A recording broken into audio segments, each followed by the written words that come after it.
Chapter 2. After these things, when the wrath of King Ahasuerus was appeased, he remembered Vashti and what she had done and what was decreed against her. Then said the king's servants that ministered unto him, Let there be fair young virgins sought for the king, and let the king appoint officers in all the provinces of his kingdom, that they may gather together all the fair young virgins unto Shushan the palace, to the house of the women, under the custody of Hegai, the king's chamberlain, keeper of the women, and let their things for purification be given them. And let the maiden which pleaseth the king be queen instead of Vashti. And the thing pleased the king, and he did so.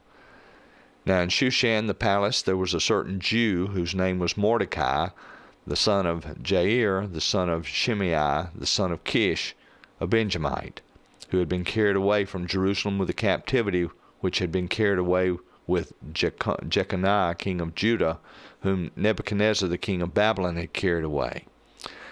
He brought up Hadassah, that is, Esther, his uncle's daughter, for she had neither father nor mother, and the maid was fair and beautiful, whom Mordecai, when her father and mother were dead, took for his own daughter. So it came to pass, when the king's commandment and his decree was heard, and when many maidens were gathered together unto Shushan the palace to the custody of Hegai, that Esther was brought also unto the king's house to the custody of Hegai, keeper of the women.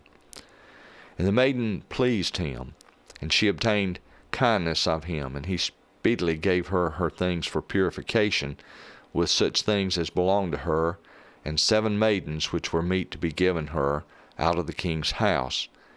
And he preferred her and her maids unto the best place of the house of the women. Esther had not showed her people nor her kindred, for Mordecai had charged her that she should not show it. And Mordecai walked every day before the court of the women's house to know how Esther did, and what should become of her. Now when every maid's turn was come to go in to King Ahasuerus, after that she had been 12 months, according to the manner of the women, for so were the days of their purifications accomplished, to wit, 6 months with oil of myrrh, and 6 months with sweet odor, and with other things for the purifying of the women. Then thus came every maiden unto the king. Whatsoever she desired was given her to go with her out of the house of the women unto the king's house. In the evening she went, and on the morrow she returned into the second house of the women, to the custody of Shaashgaz, the king's chamberlain, which kept the concubines. She came in unto the king no more, except the king delighted in her, and that she was called by name. Now when the turn of Esther, the daughter of Abihail, the uncle of Mordecai, who had taken her for his daughter, was come to go in unto the king, she required nothing but what Hegai, the king's chamberlain, the keeper of the women, appointed. And Esther obtained favor in the sight of all them that looked upon her. So Esther was taken unto King Ahasuerus into his house royal in the 10th month, which is the month Tebeth, in the 7th year of his reign. And the king loved Esther above all the women, and she obtained grace and favor in his sight more than all the virgins, so that he set the royal crown upon her head, and made her queen instead of Vashti.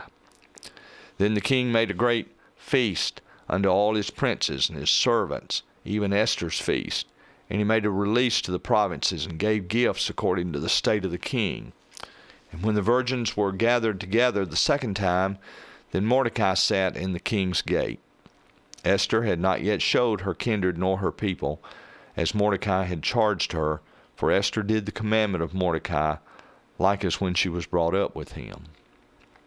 In those days, while Mordecai sat in the king's gate, 2 of the king's chamberlains, Bigthan and Teresh, of those which kept the door, were wroth, and sought to lay hand on the king Ahasuerus.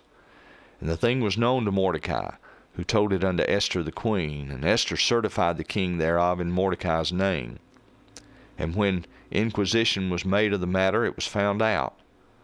Therefore they were both hanged on a tree, and it was written in the book of the Chronicles before the king.